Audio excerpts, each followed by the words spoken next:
Feliz cumpleaños, América. Muchos en este país han pedido su deseo y han soplado las velas, y también están intentando derribar la separación entre la Iglesia y el Estado. Te conté en el último video que hay personas que están tratando de refugiar, lo que significa negar completamente el principio fundamental de este país de mantener la religión fuera de la política y la política fuera de la religión. Y aquí estamos, con un regalo para América, mostrando ese repudio a plena vista. En este momento, hay una guerra que está ocurriendo en Estados Unidos. Estoy hablando de la guerra entre la izquierda y la derecha, la guerra entre los secularistas y los religiosos, la guerra cultural para tomar el control de la nación en nombre de Jesucristo, o para convertir al país en una sociedad sin Dios. Y esta batalla gira en torno a una sola idea que cada día gana más controversia y popularidad, y esa idea es que Estados Unidos es una nación cristiana y que no existe separación entre la Iglesia y el Estado. Hoy vamos a revisar la evidencia. Vamos a descubrir que es verdad, y estoy seguro de dos cosas.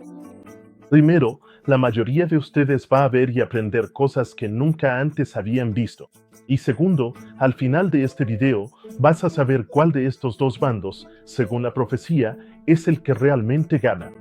Algunos dicen que la evidencia es clara, que esta es una nación cristiana, y afirman que está impreso en cada billete de dólar, justo al lado del ojo que todo lo ve, y la frase en latín para un nuevo orden de los tiempos.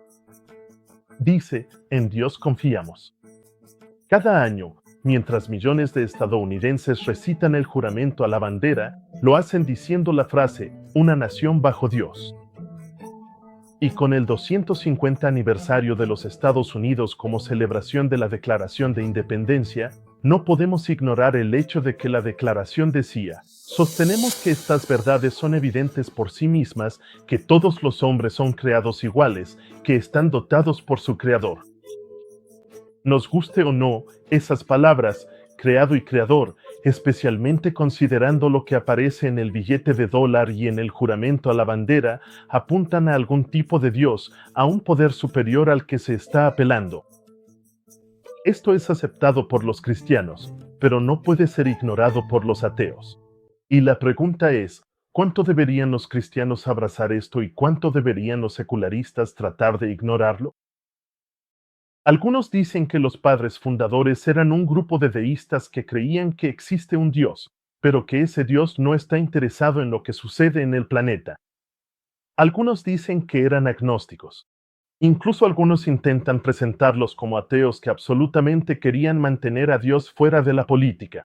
Y en este momento crucial de la historia, es fundamental entender que intentaban construir los fundadores de este país porque, como dije, hay dos ideologías que están luchando por el control de Estados Unidos y de los países alrededor del mundo.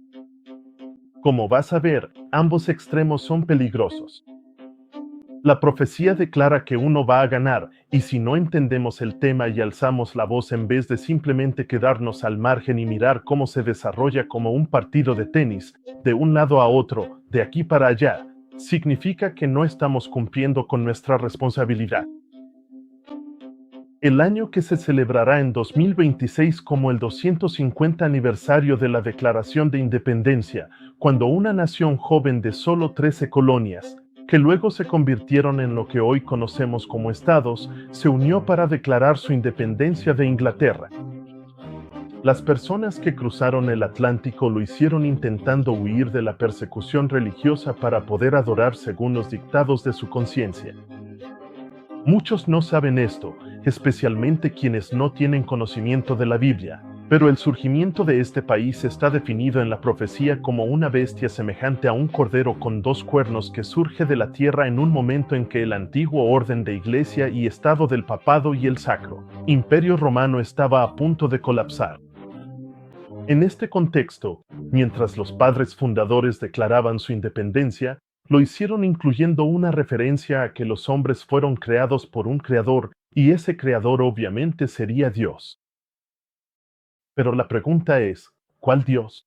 Sé que algunos de ustedes pueden estar poniendo los ojos en blanco y diciendo ahora mismo, como que ¿cuál Dios? Solo hay un Dios, el Dios verdadero. Pero nuevamente les pregunto, ¿Cuál Dios? Y ahora es momento de una diapositiva, y no quiero que se olviden de esto. Por alguna razón, en la Declaración de Independencia no hay una referencia directa a un Dios específico. No dice Yahvé, no dice Jehová, no dice Jesús, si se me permite decirlo. No dice Alá ni Shiva ni Vishnu. Dice Creador. Y la pregunta que exige una respuesta es ¿por qué? ¿Por qué simplemente no lo dijeron? ¿Por qué no decir simplemente el nombre de Dios para que todos supieran a qué Creador se estaban refiriendo? Guarda esa idea porque, como vas a ver, esto se pone mejor o peor, dependiendo de cómo lo veas. Avancemos rápido hasta el tema que se ha convertido en el centro de atención en los últimos años y décadas en esta guerra cultural. Es el tema por el que la gente pelea para definir si este es o no un país cristiano. Por supuesto, estoy hablando de la Constitución de los Estados Unidos. Este es el documento que define los derechos de cada ciudadano estadounidense. Fue redactada y firmada en 1787, ratificada por los estados a partir de 1788 y entró en pleno vigor en 1789, siendo Rhode Island el último estado en firmar en 1790. Y aquí está el detalle, no hay absolutamente ninguna mención de Dios en el documento original ni en ninguna de las 27 enmiendas a la Constitución. Es casi como si los redactores hubieran querido alejarse intencionalmente de vincular el gobierno con la religión, y esto es muy importante, especialmente considerando si este es o no un país cristiano. Los fundadores querían dejar algo en claro. La mezcla de religión y política es peligrosa, y la distinción entre ambas debe manejarse con mucho cuidado. Y lo hicieron mediante una enmienda a la Constitución que dice, el Congreso no hará ninguna ley respecto al establecimiento de una religión o que prohíba la libre práctica de la misma. Y ahí lo tienes. Algunas personas se refieren a esto como la cláusula de separación, confundiéndola con una carta que escribió Thomas Jefferson donde aparece el término separación de Iglesia y Estado. Esto es lo que la representante Lauren Boebert declaró de manera famosa. La iglesia se supone que debe dirigir al gobierno. El gobierno no se supone que deba dirigir a la iglesia. Así no lo quisieron nuestros padres fundadores. Y ya estoy cansada de esa tontería de la separación de iglesia y Estado que no está en la Constitución. Estaba en una carta apestosa y no significa nada de lo que dicen que significa. Amén. ¿No escuchaste? Estaba en una carta apestosa. En esencia, ella y muchos otros están tratando desesperadamente de cambiar la narrativa sobre la Constitución para convencer a la sociedad de que los padres fundadores nunca quisieron mantener la religión fuera de la política. Eso se llama, básicamente, repudio. Hablamos de eso en videos recientes y pronto volveremos a tocar el tema. Entonces, ¿qué había en esa supuesta carta apestosa y por qué es tan importante?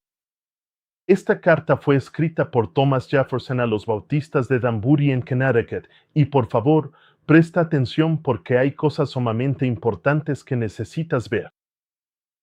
Esto te ayudará a entender lo que los redactores de la Constitución tenían en mente cuando escribieron la primera enmienda.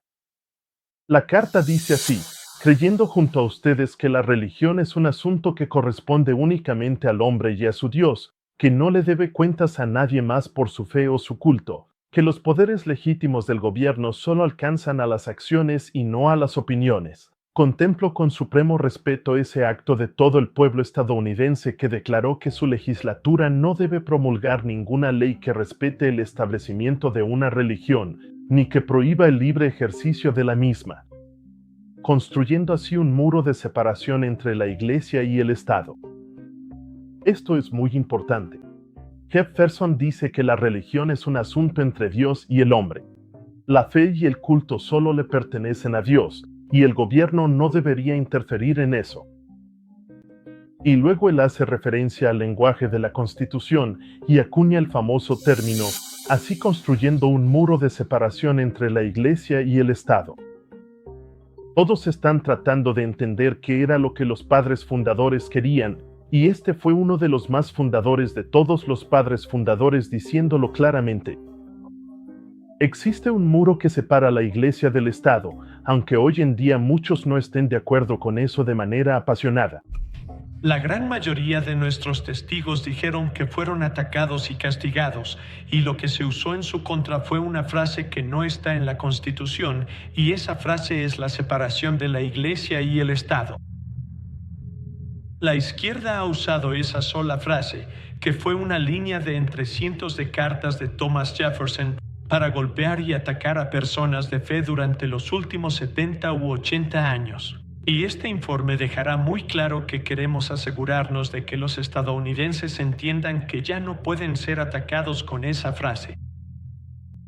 A pesar de lo que la gente dice, esto es lo que Thomas Jefferson quería, y creo que es lo que los padres fundadores querían. Pero no termina ahí. Hay una declaración que poca gente conoce, que fue ratificada por unanimidad por el Senado en 1797, llamada el Tratado de Trípoli. En ese momento, existía una situación en el Mediterráneo donde había piratería patrocinada por estados. Básicamente, tenías que pagar, o tus barcos, mercancías y tripulaciones podían ser robados por piratas y a veces las tripulaciones eran vendidas como esclavos. Estados Unidos buscó llegar a un acuerdo con estos piratas para garantizar la seguridad de sus tripulaciones y la protección de sus bienes, así que firmaron un tratado que incluía un lenguaje para asegurar que no hubiera tensiones religiosas entre las partes involucradas. Y esta es parte de la redacción de ese tratado. Como el gobierno de los Estados Unidos no está en ningún sentido fundado sobre la religión cristiana, ya que en sí mismo no tiene carácter de enemistad contra las leyes, religión o tranquilidad de los musulmanes, y como dichos estados nunca han entrado en guerra ni han realizado ningún acto de hostilidad contra ninguna nación maometana. Los términos musulmanes y maometanos eran palabras que en esa época se usaban para referirse a los musulmanes. En esencia, tenemos este documento aprobado por el Congreso que declaraba que esta no es una nación cristiana. Pero la pregunta es, ¿qué significa exactamente eso? ¿Significa eso que la nación estaba destinada a ser completamente atea? La respuesta a esa pregunta es un rotundo no. Los padres fundadores entendían que, si bien necesitaban mantener separadas la Iglesia y el Estado, también creían que una nación solo podía prosperar si la gente comprendía la necesidad de responder ante un poder superior. De hecho, esto es lo que George Washington dijo célebremente sobre la religión y la sociedad. De todas las disposiciones y hábitos que conducen a la prosperidad política, la religión y la moralidad son apoyos indispensables. Y tengamos cuidado al suponer que la moralidad puede mantenerse sin religión. Tanto la razón como la experiencia nos prohíben esperar que la moralidad nacional pueda prevalecer excluyendo el principio religioso. Espero que entiendas lo que George Washington está diciendo ahí. Él está hablando del hecho de que, para tener moralidad, debe hacerse un llamado a un poder superior. Y sé que los ateos y agnósticos que están viendo esto no estarán de acuerdo, pero esa es una conversación para otro momento. Volvamos a la América temprana, porque esto es lo que John Adams, otro de los padres fundadores, dijo sobre la Constitución. Nuestra Constitución fue hecha solo para un pueblo moral y religioso. Es totalmente inadecuada para el gobierno de cualquier otro. Entonces, ¿qué está pasando aquí? ¿Acaso estos hombres estaban hablando con doble discurso? ¿Es esto una contradicción? ¿Se debe mantener la religión fuera del gobierno o no? Lo que tenemos aquí es un equilibrio perfecto que se ha mantenido en la cuerda floja durante los últimos 250 años. Proporciona un sistema que mantiene al gobierno fuera de la religión y a la religión fuera del gobierno, mientras que al mismo tiempo reconoce que cualquier derecho otorgado a un hombre o una mujer proviene del reconocimiento de un Dios creador que concede esos derechos. Pero aquí está el punto clave. No se menciona a un Dios específico, no se menciona a una religión específica y no se le impone ninguna religión al pueblo. Los padres fundadores establecieron el país con una ambigüedad intencional respecto a que Dios debía ser reconocido. Hicieron esto porque entendían, en primer lugar, lo que ocurrió en la Edad Media con el papado y en Inglaterra cuando se estableció la Iglesia de Inglaterra como la religión oficial patrocinada por el Estado. Básicamente, persecución. Querían establecer parámetros en la Constitución que pudieran resistir la presión de los seres humanos que intentaran crear una religión sancionada por el Estado.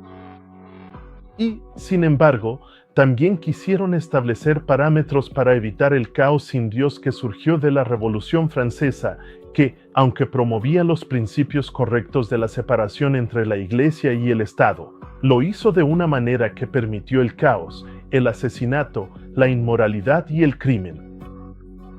En esencia, al mirar el 250 aniversario de la Declaración de Independencia y el nacimiento de Estados Unidos, debemos hacerlo entendiendo que la religión cumple un papel importante en el mantenimiento de los principios de la libertad de conciencia.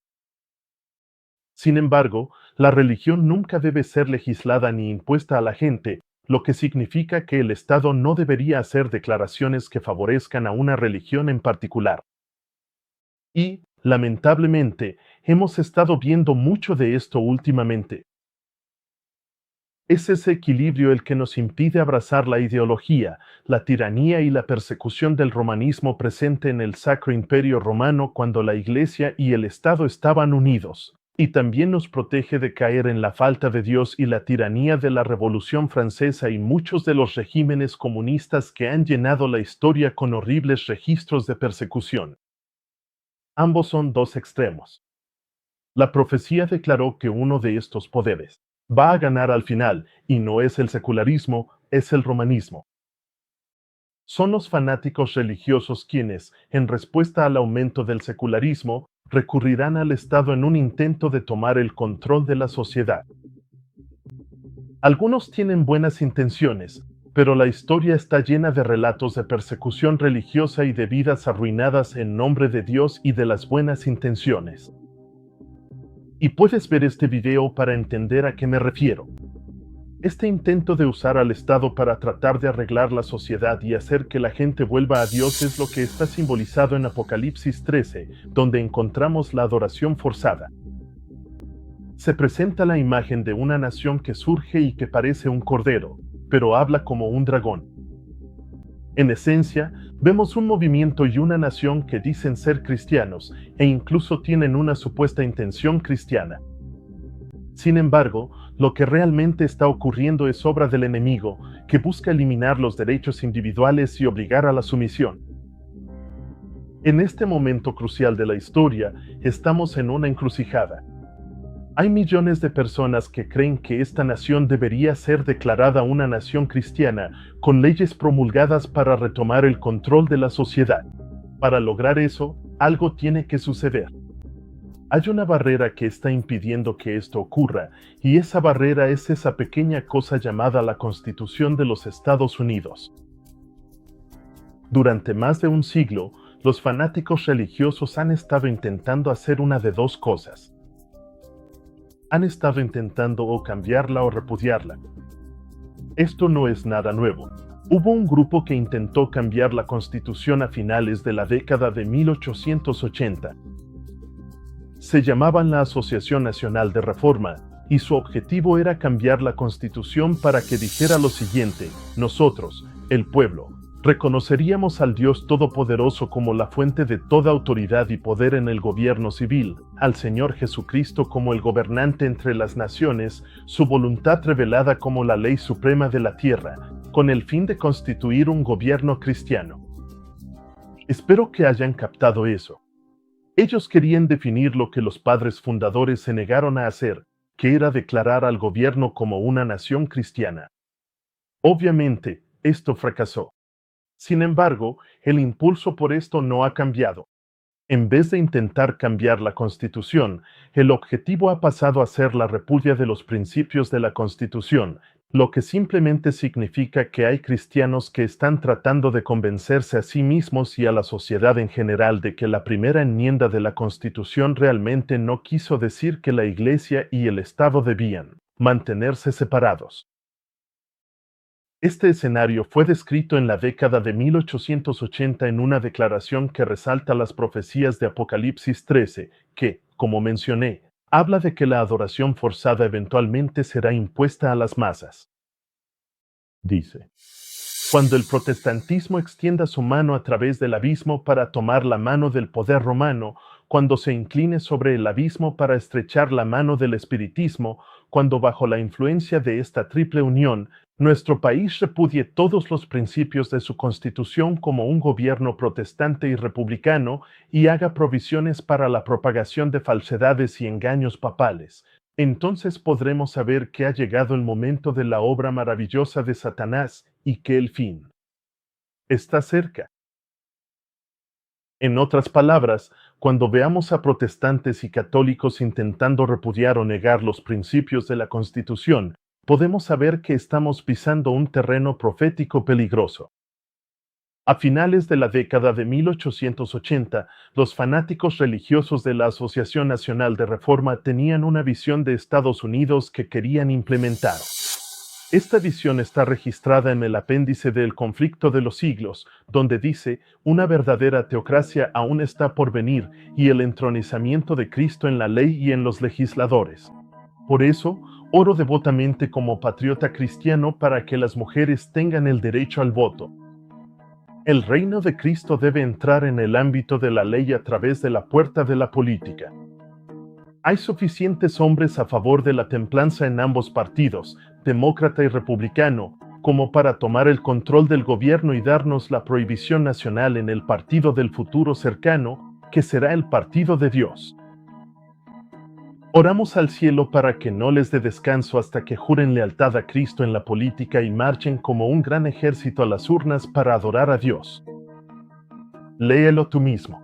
Ellos querían una teocracia. Querían a Dios entronizado. Eran patriotas cristianos, o sea, Iglesia y Estado. Querían que el reino de Dios entrara a través de la puerta de la política. Querían un ejército de personas adorando a Dios mediante el voto en las urnas. Ahora, obviamente, la gente es libre de votar como quiera y de votar por las causas que considera justas. Sin embargo, el problema comienza cuando la Iglesia ve la política como la solución para sanar la sociedad y sanar la nación. Jesús nunca, y de verdad nunca, actuó de esa manera. Cuando Jesús dio su postura sobre la Iglesia y el Estado, dijo claramente: den al César lo que es del César y a Dios lo que es de Dios. Cuando presionaron a Jesús sobre sus aspiraciones políticas o la falta de ellas, él dijo claramente: mi reino no es de este mundo. Si mi reino fuera de este mundo, mis servidores pelearían para que yo no fuera entregado a los judíos. Pero mi reino no es de aquí. Jesús tuvo todas las oportunidades para tomar un trono terrenal y lo rechazó por completo.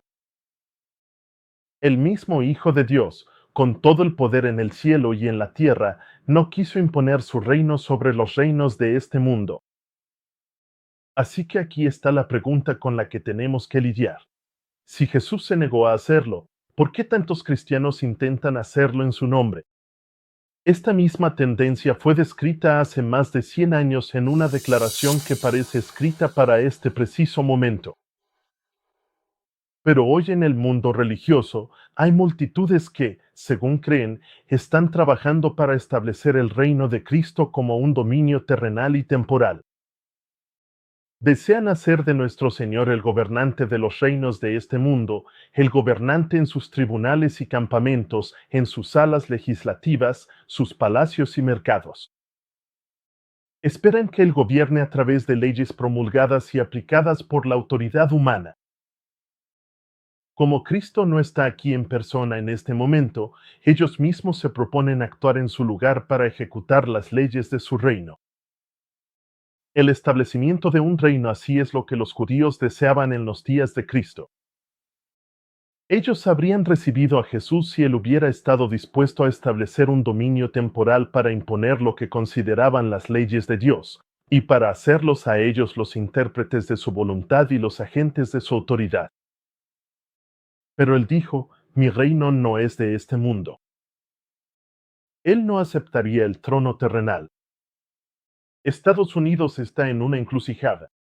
Lamentablemente, hay grupos que quieren eliminar completamente a Dios de la sociedad y tenemos una parte igual de vocal, si no más vocal, de la sociedad que quiere instalar a Jesús como el gobernante de Estados Unidos. Ninguna de estas visiones para América es lo que hizo grande a Estados Unidos. Ninguna de estas visiones es la solución. Los padres fundadores entendieron el delicado equilibrio que debía existir para tener una sociedad sana y libre. Ellos crearon una nación que permitió que la religión floreciera, con ciudadanos que entendían que los derechos individuales provienen del Dios creador, y aún así también comprendían que un Dios en particular, una religión o una práctica religiosa no debía ser impuesta, promovida ni obligada por el gobierno. Recuerda la pregunta que te hice al principio. ¿Cuál Dios?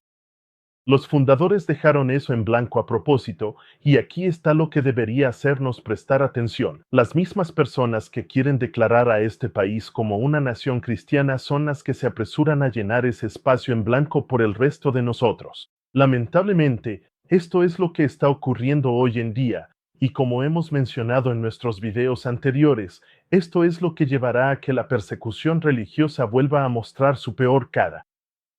La solución para la Iglesia no está en más legislación. Si la Iglesia quiere afectar a la sociedad de manera verdadera y profunda, la solución está en una revelación genuina del Evangelio, y esta visión de cómo arreglar los males de la sociedad se resume en esta afirmación. La cura debe llegar a cada persona de manera individual y debe regenerar el corazón. No es por las decisiones de tribunales, concilios o asambleas legislativas, ni por el patrocinio de grandes hombres del mundo que se establece el reino de Cristo, sino por implantar la naturaleza de Cristo en la humanidad a través de la obra del Espíritu Santo.